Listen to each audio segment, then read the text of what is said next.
Okay, good morning, and thank you very much for joining us. I am Yori Folari. The House of the National Assembly, it's been in operation. They celebrated their first, or marked their first year's anniversary. Okay, today we sort of split them in two, if we can do that kind of a thing.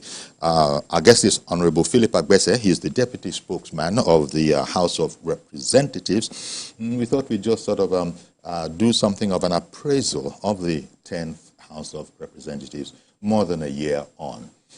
So a fine morning to you. Thank you very much for coming. It's a pleasure, sir. Indeed. And what would be your assessment? You're being a member of the House itself. In fact, how does one go about appraising the House of Representatives? Is it a matter of the number of bills, motions, that kind of a thing? Those numerical numbers. Sometimes there might be a smaller number, but the impact might have been great, and it might be you have a bigger number, and all of these things are really peripheral. So it's difficult, isn't it, to be able to assess empirically a body such as yours? No, it is not. First and foremost, I want to thank you for the opportunity to be here again and to discuss the Parliament.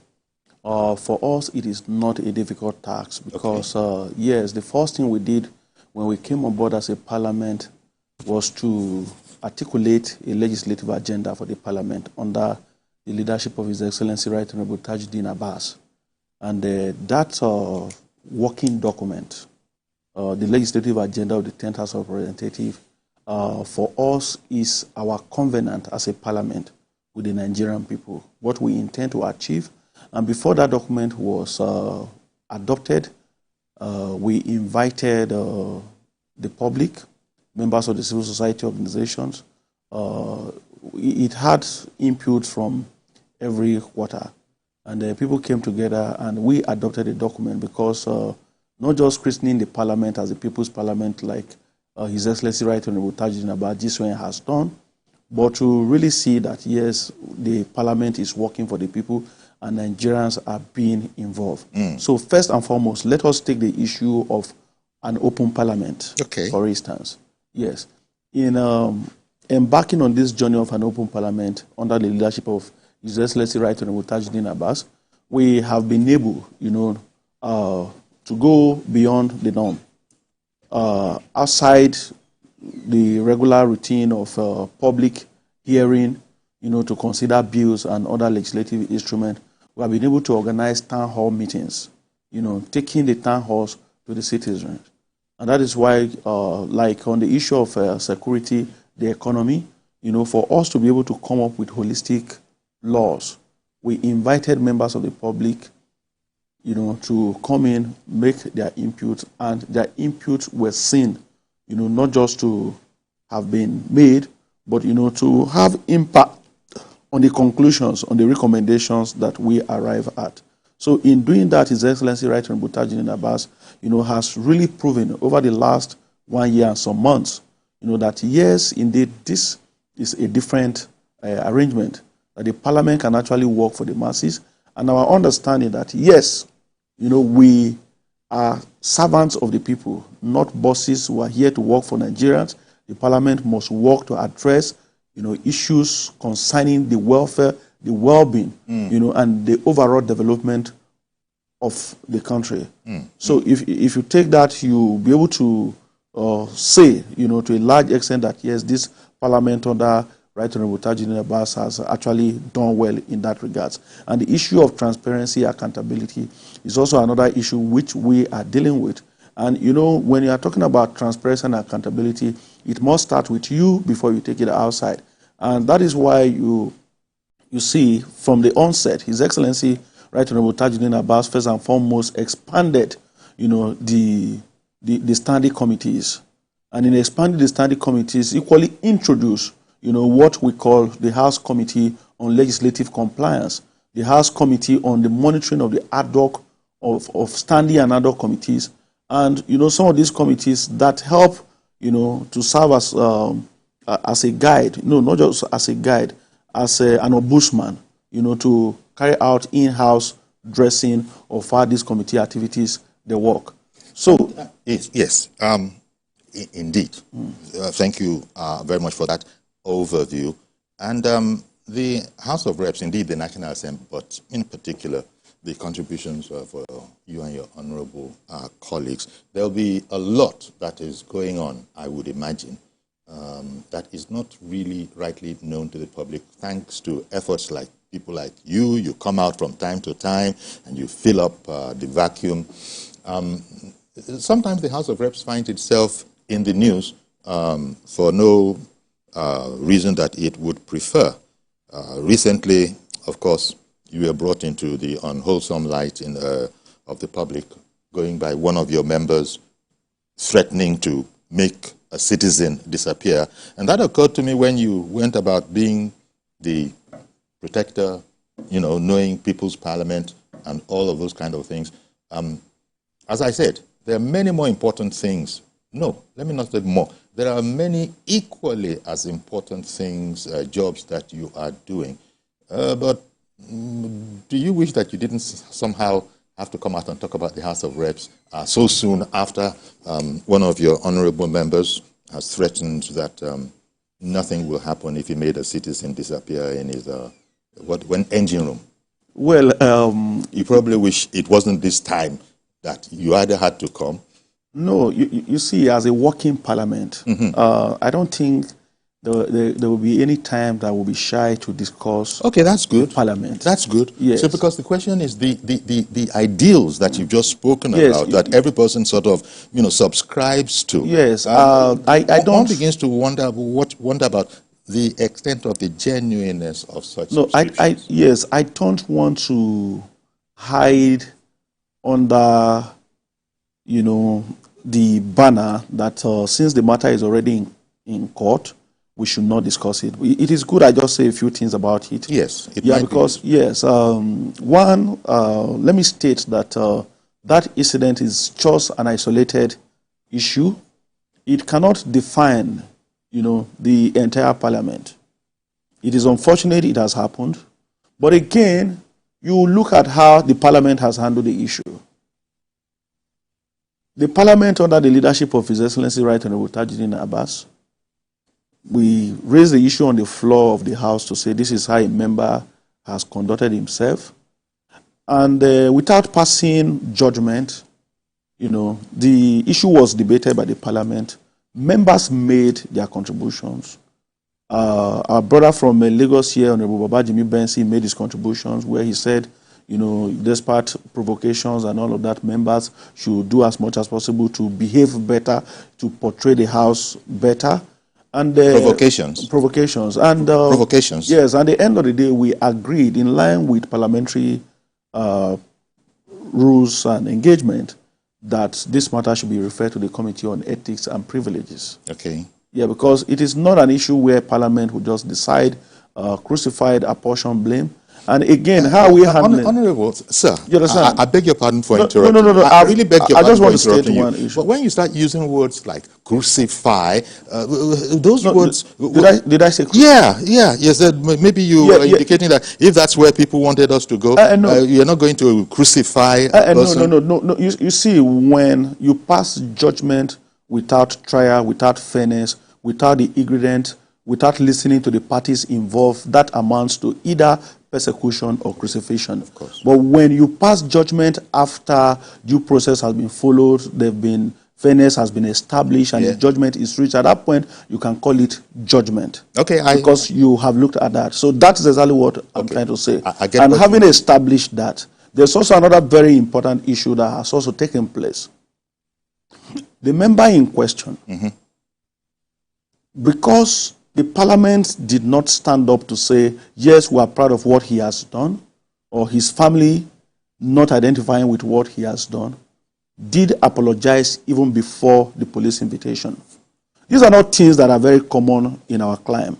He has apologized, and thirdly, because we must put it in perspective, thirdly, the police has invited him. Yes. Investigation is being carried out. Yes. And the member is standing trial before a competent court. You know, and the parliament is not in any way interfering with what is going on. Yeah. So if you look at these three very important issues, you will agree with me that yes, indeed, it is a different parliament? Well, yeah, it's a different parliament, and I don't want to spend too long on this, but when you did say that this parliament, it'll be looking out for this, it has, said that it'll be looking out for the people and all of that, the kind of thing you expect of a defender, of the Nigerian citizens. No, like I said. Fundamental human rights and all of that. And you spoke about the apology. Well, and I accept entirely, sir, everything you said about due process. You can't just jump to conclusions and all of that. However, that's when things happen. When things happen and nobody really knows what exactly happened until evidence is adduced. Yes. But we are in modern times now, and everybody saw exactly, precisely what happened without any spin. But you are saying that, wait. No, I'm not, that wasn't directed at you, sir. I wouldn't be as disrespectful. But we seem to be saying, wait. Irrespective of that, irrespective of all the evidence, the video that we're seeing, the conduct, it's a matter in court. Can we let go of it for the moment and let due process take its course? After all, an apology has been made. I'm sure, sir, that you also saw that apology. Yes, you saw that apology. Yeah, Mr. Yori, parties are in court, and you don't. Yeah, someone you can't has say taken very much plea. about it. Yes, someone has taken the plea and said, "I'm not guilty." So it is not our duty here to say someone is guilty when someone says he's not guilty. It isn't. Yes, I agree. And as a trained lawyer, I also understand that in criminal trial, it goes beyond, what is presented before the court. And in criminal trial, for every criminal offense, you also have defenses. Indeed. As I said, it's not a great part of what the work, that you are doing. Yeah, but as a matter of fact, but as a matter of fact, the members of the public would have taken the apology of the gentleman. As a matter of fact, in the West, evaluated it. Yes. Thank you, sir. You were going to say something about in different crimes. Yes, in the words of the Right Honourable Speaker, he has described the incident as very unfortunate. And I think for now, that is what Mr. Speaker has said. He said to us, this is very unfortunate. You see the kind of parliament that Mr. Speaker is trying to build, the image he wants Nigeria to see of the 10th House of Representatives, the impact he wants it to have on Nigerians, what he wants to see the masses, how he wants the masses to benefit from the 10th House of Representatives. I want to say that the incident, of course, fell short of that expectation by His Excellency, the Right Honourable Speaker. Right. Nevertheless, the matter is in court. Indeed. We have to let it be. It will be investigated properly. Yes. But that notwithstanding, you see, like we mentioned earlier, this parliament is different in so many ways. The first question you asked when we met this morning is on the issue of if Nigerians are happy to see that the parliament is working with the executive. And I want to say that what kind of parliament do we want to see? Is it a parliament that entertains, the public in terms of, because sometimes what people want to see is a level of rancor. Is it that kind of parliament that we want to see, or a parliament that is working for the people? If we want a parliament that is working for the masses, then to the glory of God, we have one today. Okay. Because there must be partnership between the parliament and the executive to get what will be in the overall interest of the people.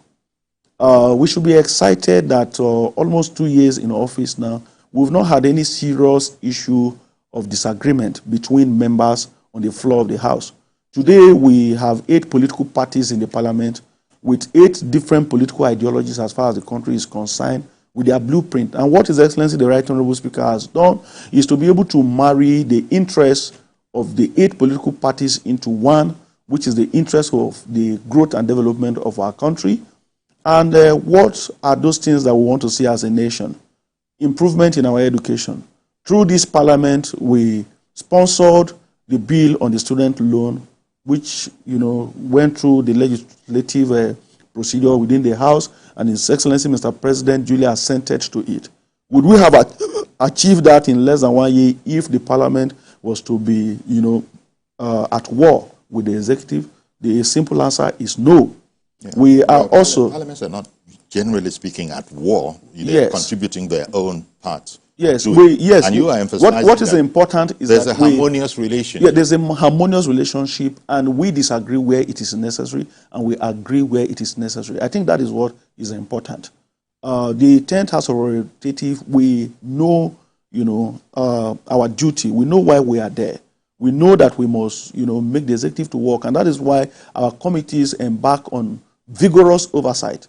Like during the last period of recess, most of our standing committees were embarking on oversight to ensure that the monies appropriated in 2023 and part of 2024 are being applied judiciously and transparently, to those areas that they've been appropriated for. So our committees are living up to expectation. His Excellency, the Right Honorable Speaker, is happy with what the committees are doing, and we are equally making sure that we double effort, that we do more than what we have achieved.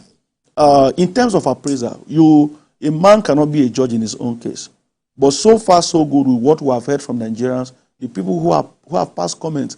I recall during our 1-year anniversary in office, it was also a town hall event where we invited Nigerians, not just, the very people at the topmost part of the system, coming to pre-sing. We invited critical stakeholders, people who have very critical views, and people whose views in the past about the parliament, were not very friendly views. But so far, so good. I've interacted with them, some former parliamentarians, and some people who are still in the civil societies, who have said, yes. I recall some time ago I was on screen with Sam Amadi of Abuja School of Thought, and he did say that, yes, this parliament is getting it right in some areas, but there are still areas that still require some level of improvement. And I'll take you to what we are doing with the constitutional amendment. With the timelines that we have set and the way we are approaching the issue of constitutional amendment, I'll give it to His Excellency Right Honorable Benjamin Okezekalu, who is the chairman of that committee. What are his approaches? Just recently, we had the meeting with the women's societies across the country, to get the contribution of women into the new constitution that we are looking at, so that these issues will help us to reduce, agitation on the issue of gender balancing. We want women, in the room where decisions are being made on the issue of the constitution. It is this parliament, again, that we are considering the issue of special seats, a certain percentage to amend the constitution for women, seats that will be exclusive to women. For instance, if you are having one of such seats in Nigeria, which is going to be 10% of the 360 members of the House of Representatives, it therefore means that before political parties will even give tickets, considering giving tickets to women or not, there's a particular seat that only women will be allowed to contest for.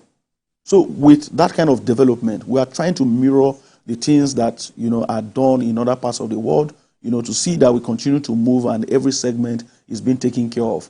Under the leadership of His Excellency Right Honorable Tajuddin Abbas, the current House, we have some standing committees that are dealing with the issue of youth.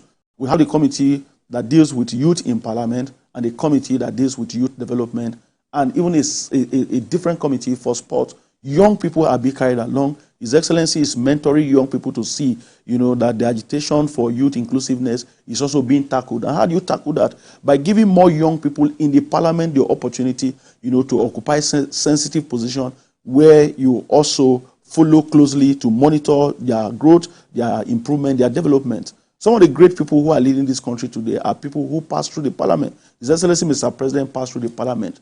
He was also there, was mentored by leaders at that point. So today, His Excellency is also helping to mentor younger people, young leaders for the country. You go further in terms of appropriation. Our committee on appropriation is equally doing quite a lot. You see in 2023 when we came on board, when His Excellency Mr. President brought the supplementary appropriation bill before the parliament, we didn't just rush to consider the document. For the first time in the history of this country, the parliament left the Green Chamber. We took it out. We went to the people and said, this is a document Mr. President has presented before the parliament. We want your input. Come and make contributions to it. And at the cost of that, people came, they spotted some issues. Like that time, it was the issue of yacht for the Navy. And they said, no, this is unacceptable. What did we do? we decided as a parliament to say that this money should be invested in education. And the money was moved from that critical sector to another critical sector to intervene in education. Under this parliament, you can see that the budgetary provision for education has improved from what it used to be before. We have improved on our budgetary provision for security. And that is why you can see that the military are recording some successes with what Matawale, the Chief of Defense, the Minister of Defense, and the defense chiefs are also doing. And we are also concerned about the police. We had a town hall meeting some time ago to discuss the issue of state police, because the police is a very critical aspect of our security segment. If we get it right with the police, other things will follow. We may not even have any need to invite the military to come if we have the right police. Now, the word invitation triggered me. I beg your pardon. The word invitation triggered me. I was going to ask, and maybe it was the word invitation, the challenge, if that is what it is, of when you need to, as a result of some investigative aspect or the other, invite people and they actually don't, honor the invitations. That has been observed in on a number of occasions.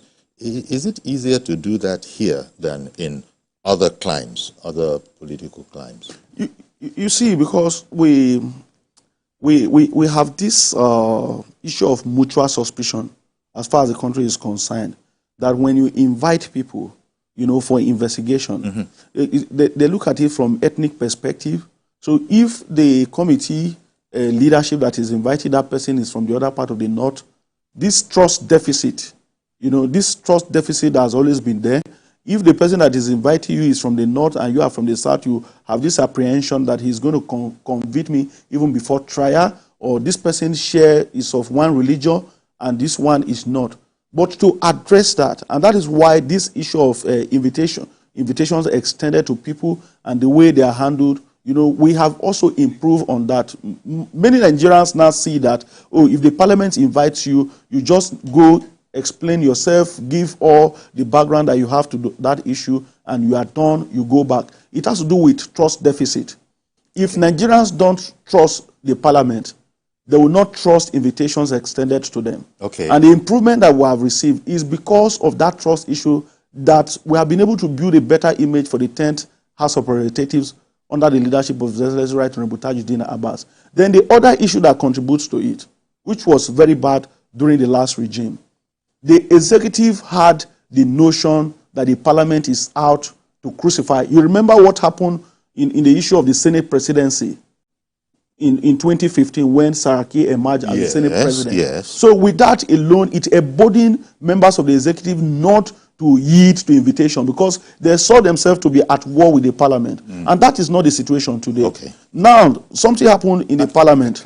I beg your pardon, sir. Please go ahead. Can I just go on a quick break so that you can continue? Okay. And also we can get some calls in. Okay. Do stay with us, please.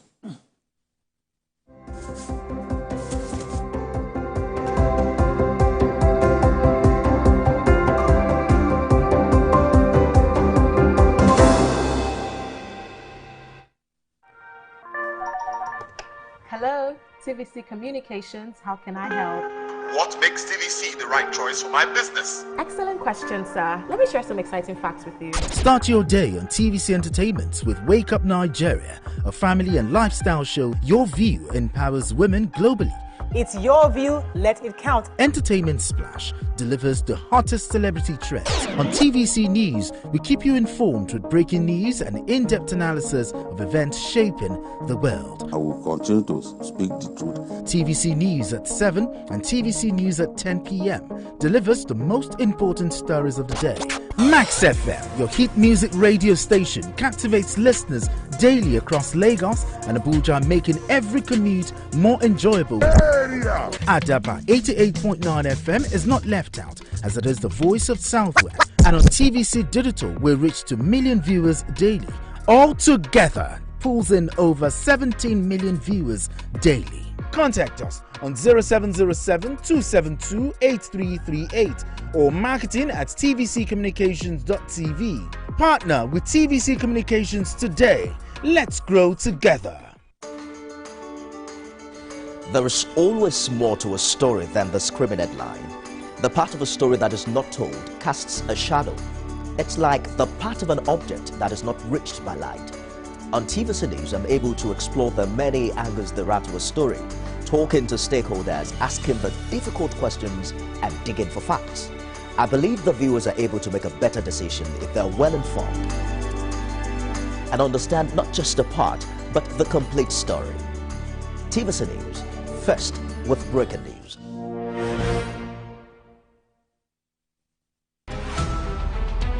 Every major news story is with many perspectives and layered with different levels of impact.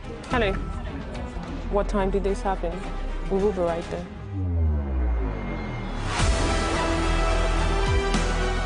At TVC News, we follow the big and major news, gathering the facts, witnessing the outcome. I am here live at the aftermath of the approval of the new national minimum wage.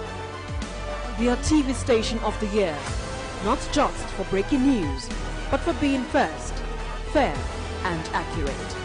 TVC News, first with breaking news. The TVC News at 7 and the TVC News at 10 are not like any other news broadcast. It's the big news hour, the hour for the big breaking story.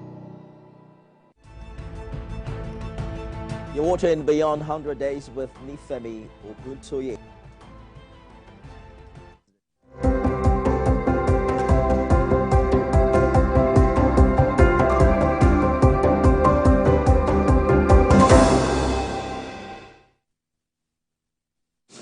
Okay then, thank you very much for staying with us and indeed for joining us. If you've just arrived, our guest is Honorable Philip Agbese. He's the Deputy Spokesman, House of Representatives. Once again, thank you very much. When we were away, Reverend Dominic got on the line. Good morning, Reverend Dominic. Good morning, Chief Jory. How are you? Very well, sir. Thank you for calling in. Good morning to Honorable Phillips. Thank you, my Lord Spiritual. Yes, you have spoken well by the circumstances you found yourself. Yes. And I want to say this, that the distinct National Assembly have done well in one side and not been living up to expectation in the other side. Doing well as what you referred to, what happened in 2015, when we had confrontation between the National Assembly then, led by Saraki, and against the Buhari-led government that destroyed a lot of things. This National Assembly, 10th Assembly, have been very cooperative, which is very good. But, Honorable Philip, can I ask a personal question? Okay, sir. Do you have town hall meeting with your constituents? What did they tell you about the state of economy? What did they tell you that an NPC will wake up in the morning, even though we're buying fuel 1,100, and an NPC will see increase just yet 2 days ago or a day ago, and then people have increased their pump price again, which makes the independent marketers are selling 1,200. Do you interact with your constituency? What they tell you about the state of a nation? Because you are the one representing me.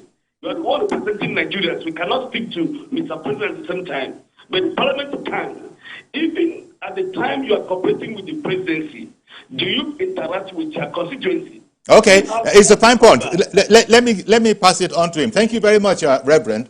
Okay. You know, because the Reverend has brought up a matter that a lot of people must feel is important. Yes. The current state of the economy affects every Nigerian. Those of us in the parliament and the people that we are representing. The cost... To different degrees. Yes, to different degrees. The cost of living in the country today, as a matter of fact, is a very serious situation.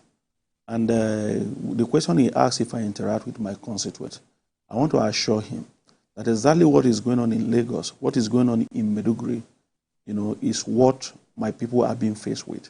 But you know, when we come out like this, we speak for the parliament. So when we get these views from our constituents, what do? We bring them to the floor of the House and debate them as motions. And as far as the hardship in the country is concerned, I think it is a motion, it is an unwritten motion that does not require long debate. So what are we doing, you know, to ameliorate the sufferings of our constituents? Yes, in some instances. It's a big question, and I'm sure it's going to take more than a few seconds. So let me just bring on Mr. Joshua, who has called in from Iriwalide, so that you won't be holding on interminably. Good morning, Mr. Joshua. Thank you very much for calling in. Good morning, Uncle Yori, and good morning to the Honorable. Yes. I think I won't take your time. In addition to what the Reverend just asked the Honorable, being somebody who is interfacing and talking directly to the public, I'm sure he's aware of the current of the country, of the nation. He's aware that, or I want him to be aware that, in fact, those of us that voted for the president, because me, I voted for the president, APC, we have become targets of attack in our communities. That is how hot the situation is. Presently, they label the president T-Pain, which we coined to temporary pain, but they meant Tinubu pain. Now, this is a nation where, okay, I accept to reforms, but they should know that reforms have fallouts that are temporarily very hard most times. So those soft picks that the government can use to actually assuage the people, they are completely absent. They are completely absent. That's what I want him to please address. Those immediate things that, like now, this reform of the oil sector. Even when you say fuel is 1,100, fuel is not available, Dangote is arguing with this and that. Why don't they just come together as a government, because it's not about Tinubu, it's all of them, and have an emergency meeting to resolve the immediate economic issues that are affecting Nigerians? Thank you. Thank you very much, Mr. Joshua. Yes, I think the question by Reverend Dominic and that of Joshua are still, they are the same issue, but just coming from different directions. So I believe one or two answers will tackle both questions. Yes, let me take it from Joshua, who mentioned the issue of the fuel.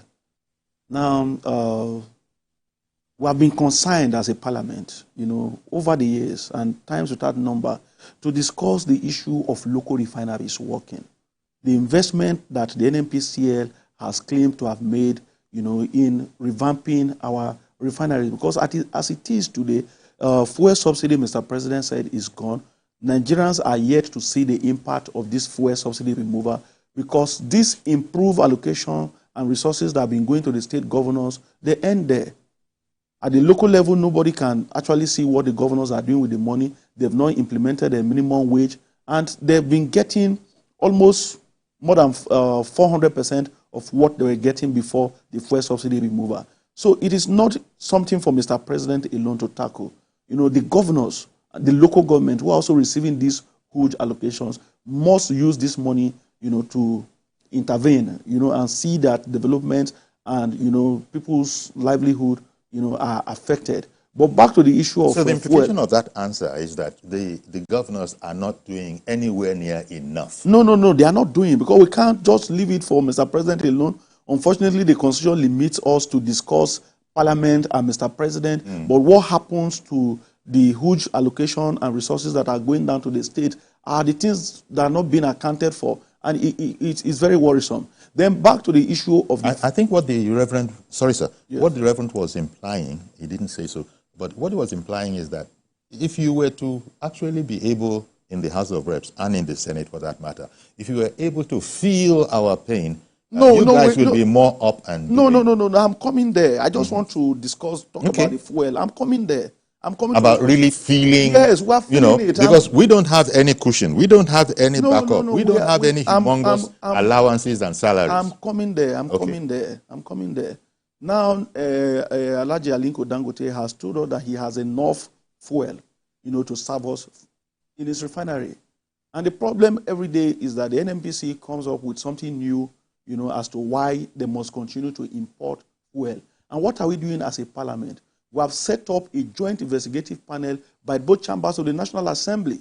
to look at why NNPCL will continue to import fuel when a man here in Lagos has said, I have this product to give and at a cheaper rate.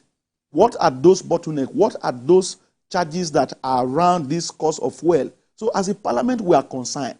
Okay. We are concerned because we can no longer sleep. But these questions have been asked loudly. I mean, you have said to me, the committee has been set up, headed by His Excellency the Distinguished Senator Bamidele, and Right Honorable Professor Julius Iovere. They are looking at it, and we are inviting Nigerians that if they have other, information or solution to some of these problems, they should come forward to the parliament. We are going to present it to Mr. President, and we believe that President Bola Ahmed Tinubu is a listening president. Maybe he has not been fully briefed, to know or see some of the things that we are seeing as a parliament on the issue of the economy. We have invited the Minister of Finance. We have invited please, I'll come back to you and, bookmark it for you by saying, okay, you wanted to speak about the economy because I have Mr. Who is on the line there? Mr. Yakub. Good morning to you, sir. Yakub, good morning. Good morning to Honorable. Okay. Can you hear me? Yes, sir. We can hear you. Yeah, thank you very much. To add to what Reverend Dominic and Mr. Joshua from Illinois, they are said, Mr. Rory, I can tell you this morning that for somebody like me, Mr. George, and then Reverend Dominic came from Mr. The someone that called for Mure Holiday. Some of us that campaign for this government, Mr. Rory, you need to see the kind of heat we are taking. Even from our office, if you go out to somewhere, people that know us in our locality here, sometimes they will call me. Do you know the language they were using for me now? They will call me Alaji, how far? You get it? How far? Sometimes I'll just walk away because I find it difficult to defend. What do I want to use to defend the government? And then I do tell people, it is not because we support the government blindfolded. No! We support the government and the government of the day because we know they can perform very well.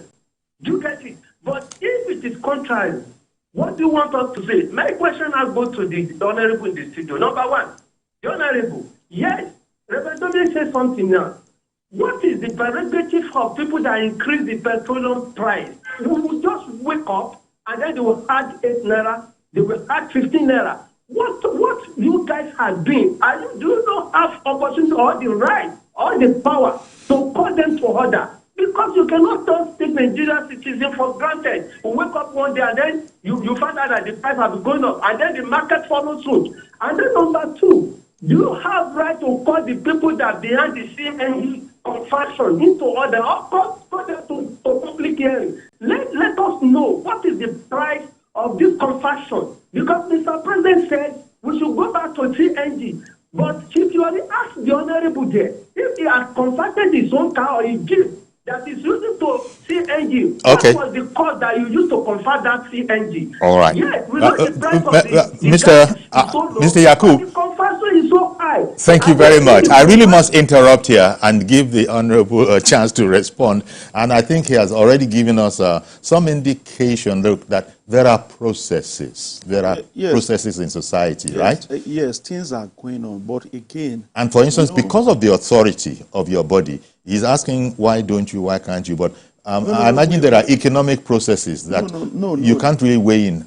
Can you? We can. You can? Yes, we have powers to do some of these things. So you've just been looking at us. So you have the power, but you've just been looking at us suffering. No, we have the powers to do some of the things that he has mentioned, to invite people, to discuss in public hearing why these issues are like that. And I want to thank the three speakers because I see that these are people who have also been following, developments not just across the country, but the workings of the parliament. Because they understand that, yes, truly as a parliament, we have, certain powers, to carry out some of these things. But as not to preempt, whatever is going on. Like I always tell people, hunger is a very serious business. When people are united in hunger, it's a very serious challenge. And if you have been following debates and motions, before the parliament, we have been discussing some of these issues. if there's any Nigeria who is greatly pained and concerned about the welfare of the citizens of this great country, I will tell you, it's the Right Honorable Speaker. Recall that when His Excellency Mr. President presented a 2024 budget, he said it, he insisted that this budget must look at issues that will ameliorate the sufferings of our people. We must be able to tackle the issue of poverty, not just the hardship which is imminent at the moment, but the root cause of the hardship, poverty as part of it, youth unemployment as part of it, insecurity of our farmers being unable to go back to farm as part of it, and other related issues. And as a parliament, we are using our various standing committees and other legislative instruments, to tackle this issue in one way or the other. And some of the problems that we have addressed today, we're not going to see the result immediately. Okay. But as a matter of fact, as a parliament, we want to see that this issue of hunger, as far as the country is concerned, is being tackled. And that is why in some of our deliberations, we have talked about the issue of providing palliatives. And ties with that number, we have said to Mr. President, what your best at the moment is not enough. You need to speed up. And on the issue of the economy, we had called some time ago to invite the central bank, the CBN governor. We invited the Honorable Minister of Finance and his counterpart in the budget and planning. We equally invited the Accountant General of the Federation. They all came and made some useful presentations before the parliament. Okay. These issues were referred to our standing committees, and we at some point we came up with resolutions as to what needs to be done to get life going again for our citizens. Okay, let me just bring on Elder David. Good morning, sir. Elder David. Thank you for calling in. Go ahead. Thank you very much, sir. May God bless. Thank you, sir. Thank you, Elder. Thank you. May God bless Honorable Agbese. Thank you, Elder. Let me commend this 10th assembly. They have done very well because their relationship with the presidency is very, very cordial. I wish it had been like that for a very long time. I'm a die-hard member of this party. You know that very well. And what I want to say is this. The other people who are speaking before me, they have actually drawn an issue that is disturbing we, who are old men and pensioners, who are now more suffering than any other person. Without our children, we cannot survive. And these children have their own challenges. Though we know what is happening in the country today, you have the natural calamity, then you have other problems caused by Boko Haram and others. And I pray they themselves continue to do that. But I want to dwell on the issue. The issue is this, please. You people should remember the pensioner. All right. We're going to have to leave it there, Elder David. Thank you very much, sir. We're going to have to leave it there. Thank you very much, Elder David. Yes, I think I should just quickly give Elder David a sort of good news from the Parliament. Our committee on pension, recently we had a public hearing. We interfaced with the pension funds providers, the pension funds managers, and we had a couple of deliberations. We invited pensioners, and I recall that one of the issues discussed at that public hearing was the issue of pensioners being unable to assess the contributions that they made while they are working. The Parliament is about to amend that law, and any moment from now, we believe that pensioners will be able to assess more than 50% of their savings while in active work with government. Having established that, back to the issue of the economy, we have held a town hall debate. Like I mentioned earlier, hunger does not require grammar to resolve. If a man is hungry, the moment you give him food, he's well and he's better, he can understand. So aside, government providing palliatives, the 10th House of Reprsentatives, under the leadership of His Excellency Right Honorable Agbase, is concerned how, where, whom, how, what, how do we resolve these problems?